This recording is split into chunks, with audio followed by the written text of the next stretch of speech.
अरे सखिया रे पिया बिना सरिया केहू ना छोड़ावे लए राम।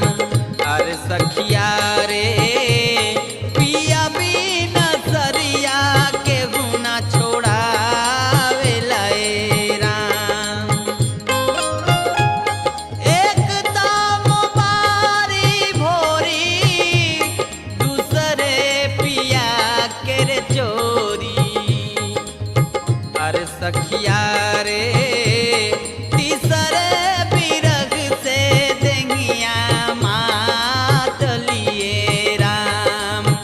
अरे सखिया रे